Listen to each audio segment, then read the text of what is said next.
네, 최재욱 고려대 의과대 예방의학과 교수님과 함께하겠습니다. 네, 조금 전 전해드린 것처럼 정부가 코로나19 확산세가 잦아들지 않고 있는 수도권 지역에 대해 사회적 거리두기 단계를 1.5단계로 격상한다고 밝혔습니다. 서울과 경기, 모레 자정부터 적용이 되는데 이와 관련해서 문재인 대통령의 발언 한번 직접 들어보시죠. 시설 폐쇄와 영업 금지까지는 아니더라도 각종 시설들의 이용 인원이 제한되고 뛰어앉기가 시행되는 등 불가피하게 일상과 경제 활동에 제약이 있을 것입니다. 국민들께서 다소 불편하시더라도 더 큰 확산과 피해를 막기 위한 불가피한 조치임을 이해해 주시고 적극 협조해 주시기 바랍니다.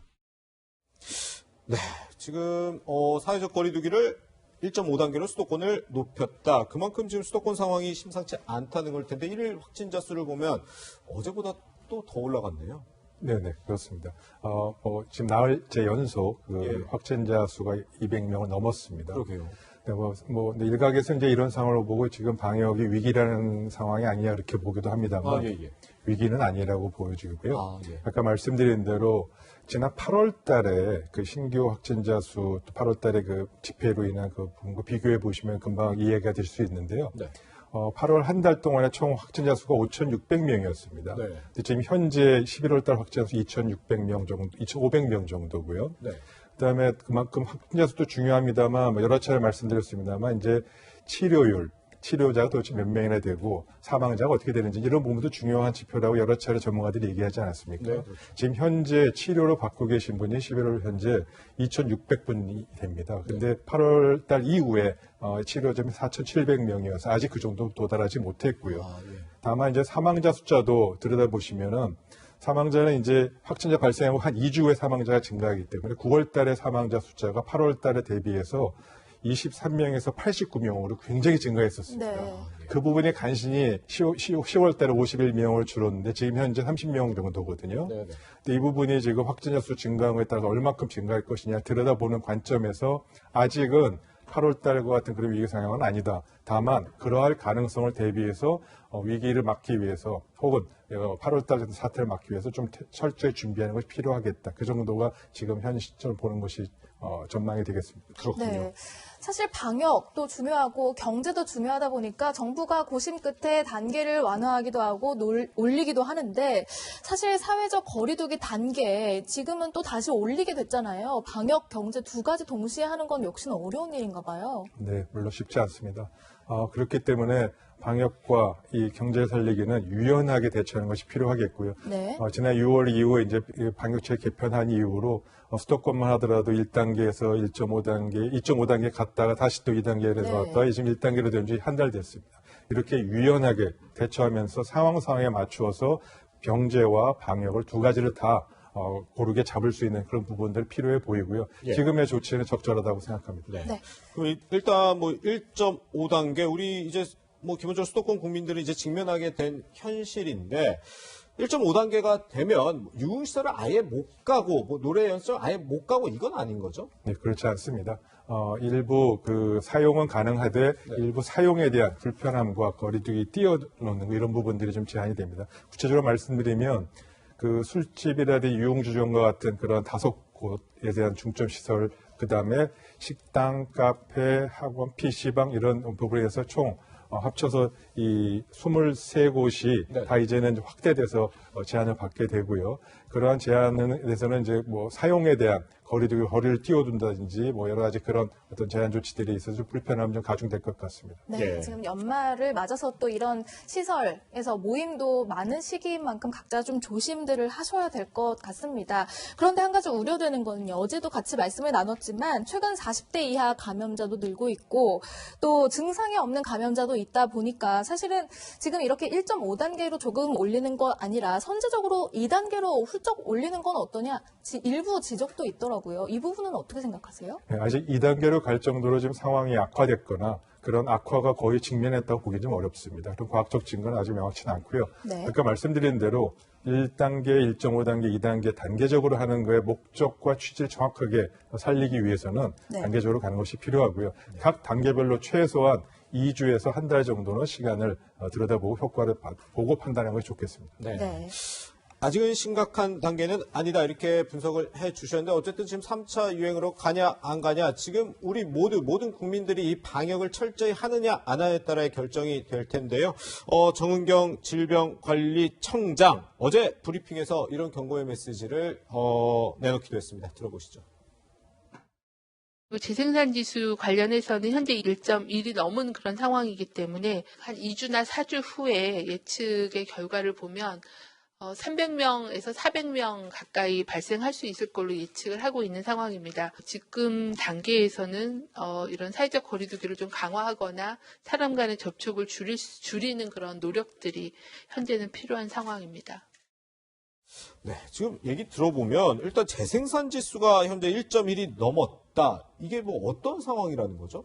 네, 많은 여러 차례 얘기 들으셨을 겁니다. 감염 재생산 숫자랑 이제 감염된 분이 추가로 다시 접촉을 통해서 추가로 감염 전파를 1.1명, 그러니까 확산된다는 뜻이죠. 상당히 높은 상태인가요? 아주 높지는 않습니다. 예. 우리가 감염 초기에는 2월, 1월 그때는 1.7 이렇게까지 올라간 적도 있어서 굉장히 높고요. 근데 1.1이면은 어찌됐건 확산될 가능성이 있다는 측면에서 얘기를 한 것이고요. 근데 그 1.1임에도 불구하고 400명까지 이렇게 좀 부정적인 아주 좀 얘기를 하셨습니다만, 많은 공중보건학자들이 얘기하기로는 지금 그러한 전망은 우리나라도 예외는 아닐 것이다. 그리고 이러한 부분들이 겨울이라는 계절적 영향 때문에 네. 내년 1월, 2월에는 더 증가할 수 있다는 그런 전망도 역시 갖고 있습니다. 그래서 그 부분에 대한 대처와 준비와 이런 그런 상황은 반드시 검토하고 준비해야 될 것 같습니다. 네, 여러 가지 확진자 발표가 나오는 가운데 좀 우려되는 상황은 전남대 병원에서 최근 확진자가 속출하고 있잖아요. 그런데 일동 병동 전체가 지금 코호트 격리에 들어갔다 이런 소식이 들렸습니다. 일각에서는 이것 때문에 또 주변에 의료 공백도 발생할 수 있다. 이것 때문에 좀 더 걱정되는 것 같아요. 네, 그런 우려가 두 가지 다 있는 것 같습니다.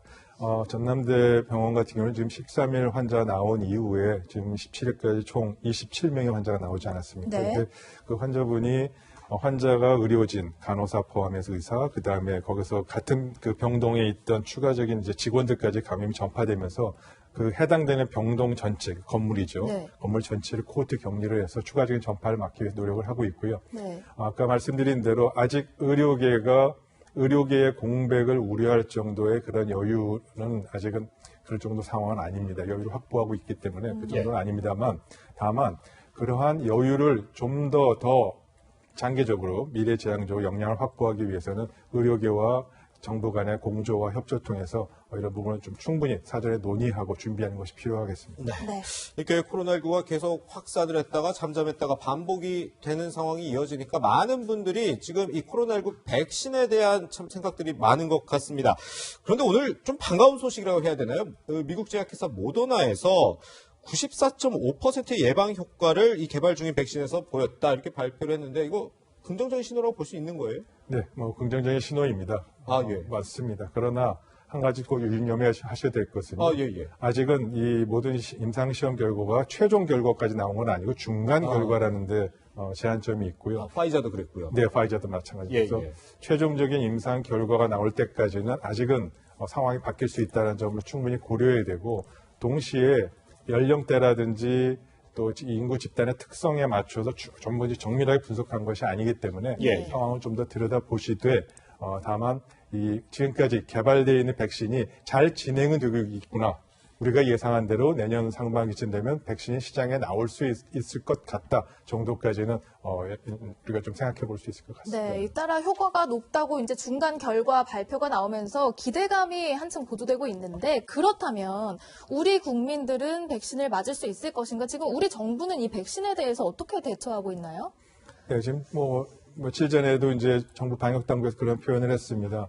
우리가 선 구매를 해서 백신을 우리 국민이 접종할 수 있는 최소한 3천만 명이 이제 맞을 수 있는 백신을 확보하겠다. 네. 만일에 그런 부분이 뭐 여러 제품이 나온 것 중에 어떤 제품은 나중에 탈락할 수도 있는 위험성이 있어서 예. 계약금을 떼는 한이 있더라도 국민 건강을 최소한을 위해서 최대한을 위해 노력을 확보하겠다는 얘기를 했고요.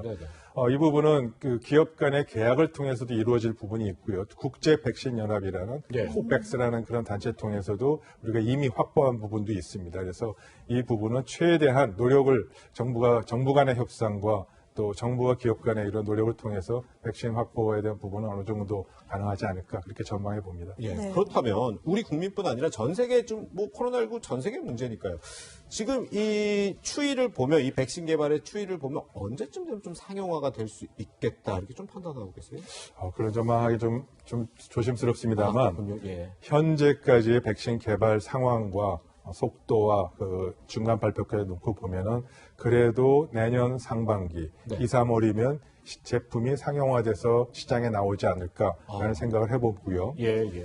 그러한 조건 중에 하나는 그리고 그것이 전 세계적으로 확산될 수 있는 하나는 선진국에서는 가능하겠습니다만 중저소득 국가까지 이 부분이 확대돼서 나가기에는 콜드체인이라는 그 보관 체계, 급조원 체계를 유지하는 부분이 어렵고요. 또 개도국의 경우에는 이 예산이라든지 여러 가지 확보하는 부분이 또 어렵고, 그래서 이런 부분들까지 해서 일부 선진국에서부터 접종이 시작되는 상반기에서 전 세계적으로 접종이 보편화되는 데까지는 최소 1년은 걸릴 것이다. 그렇게 좀 생각을 해봅니다. 그렇군요. 네. 코로나19 상황 짚어봤고요. 여기서 인사 나누겠습니다. 고맙습니다.